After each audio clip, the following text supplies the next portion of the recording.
A Rússia hoje realizou uma provocação militar sem precedentes contra a Europa e o ditador bielorrusso Alexander Lukashenko convocou urgentemente uma verificação de todos os abrigos antiaéreos do país. Hoje, 15 de julho, a Polônia colocou caças no ar e interceptou 2 Su-30 russos, caças de ataque que vieram diretamente de Kaliningrado. Espionar os exercícios de defesa antiaérea da Polónia, ou seja, não era um avião de reconhecimento nem de transporte, mas 2 pesados Su-30 SM-2. E esse não foi um caso isolado. Literalmente na véspera, os poloneses interceptaram um Il-20 russo e por toda a Europa nestes dias está acontecendo algo muito ruim. A Alemanha hoje está dizendo claramente quais países estão ameaçados por uma nova agressão russa. A Grã-Bretanha está pedindo para a população estocar comida. Na Lituânia, há filas nos escritórios de recrutamento militar e Lukashenko iniciou uma revisão em massa dos abrigos antiaéreos logo depois que Vladimir Putin exigiu que ele entrasse na guerra. A Rússia, ao que parece, está preparando algo no flanco ocidental. Neste episódio, vamos analisar juntos o que aconteceu com o Su-30 sobre a Polónia e por que isso não foi uma coincidência. Será que realmente estão arrastando Lukashenko para a guerra e o que significa toda essa movimentação com os abrigos antiaéreos? E por que de repente toda a Europa começou a se preparar para o pior? Meu nome é Alexei Petty. Vamos discutir esse assunto juntos, mas antes de começarmos, peço que você se inscreva neste canal do YouTube. Estamos chegando à marca de 300 mil inscritos e ficarei pessoalmente grato pela sua inscrição. Então vamos começar com a principal sensação do dia de hoje, a notícia sobre aqueles caças Su-30 sobre a Polônia. O que aconteceu de fato? O ministro da Defesa da Polônia, Władysław Kosiniak-Kamysz, informou que em 15 de julho, 2 caças russos Su-30 SM-2 decolaram de Kaliningrado e se aproximaram de onde a Polônia fazia um exercício de defesa antiaérea, treinando a integração de seus sistemas de defesa antiaérea. Segue uma citação direta do ministro da Polônia.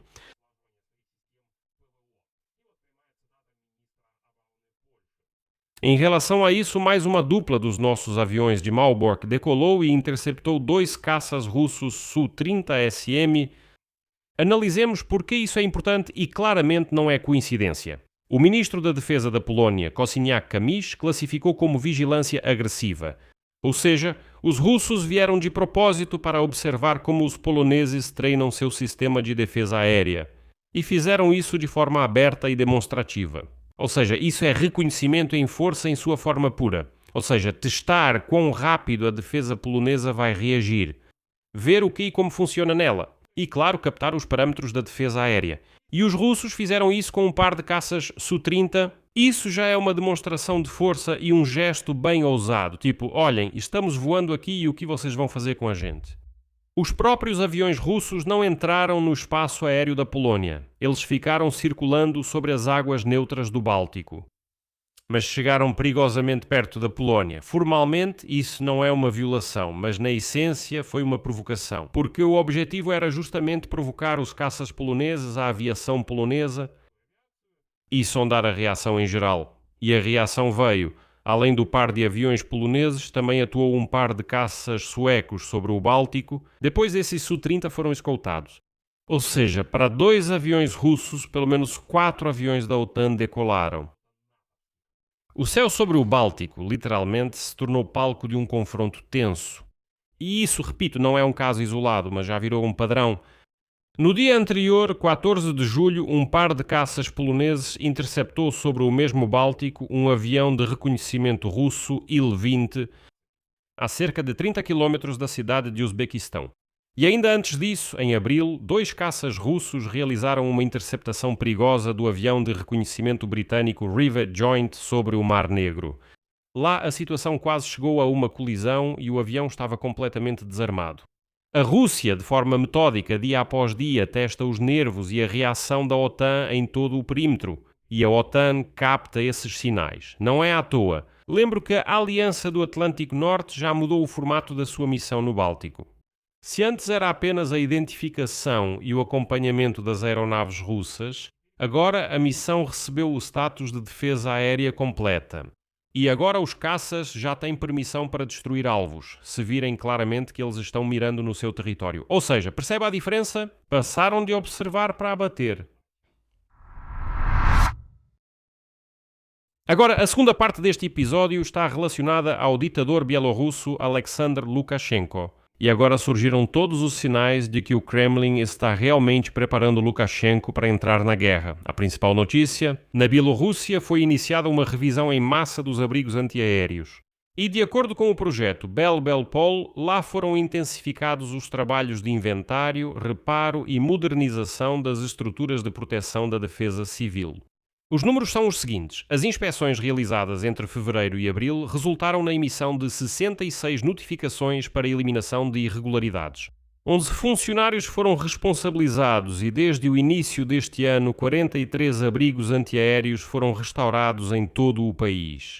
Os próprios analistas do projeto Bell-Bell-Pol afirmam diretamente que essas inspeções estão ocorrendo, cito, em um contexto político-militar específico. Então, deixe-me traduzir da linguagem formal para a linguagem comum. Quando o Estado, de repente, entre aspas, de repente, do nada, começa a consertar e colocar em ordem os abrigos antiaéreos de forma frenética. Bem, isso significa que o Estado realmente considera a possibilidade de que em breve aquelas bombas ou drones possam atingir o seu território. E de quem podem vir os drones para a Bielorrússia? Certo, da Ucrânia. Se Minsk realmente entrar nessa guerra. Ou seja, Lukashenko está preparando sua população, por precaução, para o fato de que o país pode se tornar um alvo, e tudo isso acontece, o que é significativo, em meio a atividades de mobilização contínuas e exercícios militares. Lembro que, em junho, literalmente o Ministério da Defesa da Bielorrússia realizou exercícios na região de Grodno, que faz fronteira justamente com a Polônia e a Lituânia. E lá eles praticaram a mobilização de cidadãos e transporte, conferiram os dados cadastrais de milhares de militares, enfim, tudo isso parece uma preparação real. Uma preparação real para algo maior. E agora, por que tudo isso está acontecendo? E aqui está a chave. Lembro, segundo o Wall Street Journal, Vladimir Putin, desde o início de 2026, aumentou drasticamente a pressão sobre Lukashenko. Moscou está exigindo a participação ativa de Minsk na guerra contra a Ucrânia. O Kremlin quer usar o território bielorrusso para ataques de drones contra a Ucrânia e abrir uma nova frente pelo norte. E em caso de recusa, ameaça com guerra. Ameaça Lukashenko com a redução do apoio financeiro, ou seja, ameaça simplesmente cortar o fluxo de dinheiro. Clássica chantagem do Kremlin, aliás. Ou você entra na guerra ou fica sem dinheiro. E pelo visto, Lukashenko está realmente com medo. E ele não tem tanto medo de Vladimir Putin, mas sim das consequências. Lukashenko está manobrando, ganhando tempo, mas ao mesmo tempo está reformando o abrigo antiaéreo. Porque ele entende que, se ceder e permitir que drones e tropas russas entrem na sua própria terra, a resposta da Ucrânia virá justamente contra Belarus. E Lukashenko já foi avisado de que em seu território já foram identificados 500 alvos estratégicos contra os quais, nos primeiros minutos de um ataque, drones ucranianos de longo alcance serão lançados. Ele sabe que suas refinarias de petróleo serão destruídas na primeira noite e que nada restará de Belarus. Ele vê perfeitamente o que está acontecendo na Rússia. Aliás, tanto Macron quanto Zelensky já alertaram sobre o possível envolvimento de Minsk na guerra. Macron ligou pessoalmente para Lukashenko em maio e o alertou sobre as consequências. E Zelensky afirmou que Kiev tem informações sobre as negociações entre Moscou e Minsk e exigiu a desmontagem dos retransmissores russos em território bielorrusso. São exatamente esses que são usados para direcionar drones de ataque contra a Ucrânia. E hoje, infelizmente, os militares ucranianos declararam que, ao que tudo indica, Lukashenko voltou a ligar exatamente aqueles retransmissores no território da Bielorrússia, que ajudam os drones russos a encontrar alvos em cidades pacíficas da Ucrânia. E agora a terceira parte. Os aviões Su-30 sobre a Polónia e o abrigo antiaéreo na Bielorrússia não são notícias separadas, são fragmentos de um grande quadro. Toda a Europa começou de uma vez só a se preparar para um possível confronto com a Rússia. E isso talvez seja o mais revelador, veja o que está acontecendo literalmente nestes dias. O chanceler da Alemanha, Friedrich Merz, chamou abertamente a Rússia de ameaça direta para a Europa e fala sobre quais países estão ameaçados por uma nova agressão russa. E na opinião de Friedrich Merz, os próximos alvos da Rússia podem ser os países bálticos e a Moldávia. A Alemanha está gastando bilhões de euros em rearmamento justamente diante da ameaça da Rússia. Foi isso que declarou Friedrich Merz. Agora, o Reino Unido. E isso já é bastante revelador. As autoridades britânicas estão se preparando para pedir à população que faça estoques de comida e itens de primeira necessidade em caso de crise. Como você pode entender, quando um dos principais países da Europa começa a aconselhar seus cidadãos a fazer estoques em casa, isso não tem a ver com o clima, mas sim com a preparação para algo realmente sério. Agora, a Lituânia. Relatos das autoridades apontam filas nos escritórios de recrutamento militar. Pessoas estão se registrando no cadastro militar, indo aos escritórios de recrutamento e buscando informações sobre a mobilização. A Lituânia está na linha de frente.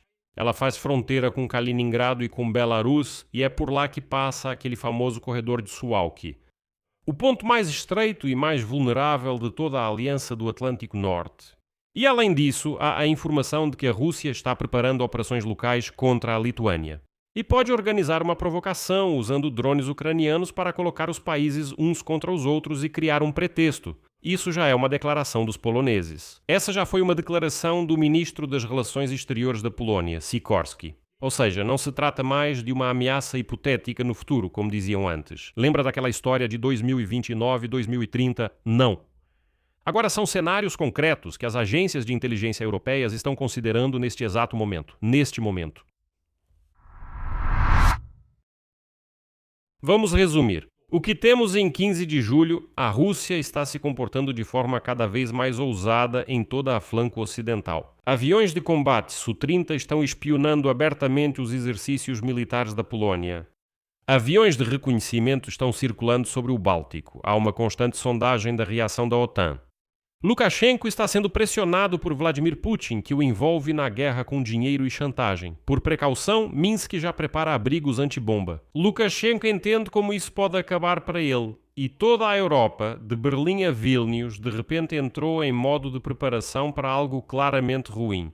E aqui está a principal pergunta que surge de tudo isso, né? Porque justamente agora, e a resposta me parece está bem evidente. Porque todo o mundo, toda a atenção, todos os recursos dos Estados Unidos da América agora estão novamente voltados para o Oriente Médio, para o Estreito de Hormuz, para o Irã, para os preços do petróleo e assim por diante. É justamente quando os Estados Unidos, para dizer o mínimo, não estão voltados para a Europa que a Rússia intensifica sua atuação no flanco ocidental. Bem, está testando para ver se vão reagir, se vão proteger o Báltico caso algo aconteça. E será que a OTAN terá determinação suficiente quando o principal defensor, ou seja, os Estados Unidos da América, está ocupado no momento com outra guerra completamente diferente? Ou seja, está claro que os russos estão tentando verificar se a OTAN será suficiente, digamos assim, para duas frentes. Tanto no Oriente Médio quanto caso de repente estoure na Europa. Bem, por enquanto a Europa mostra que tem forças suficientes. Aqui vou colocar reticências. Sua opinião, suas conclusões, escreva nos comentários abaixo deste episódio. Inscreva-se no canal, ative o sininho e não se esqueça de deixar o like. Se quiser apoiar o trabalho deste canal do YouTube, você pode fazer isso com qualquer doação pelos links e dados na descrição deste vídeo.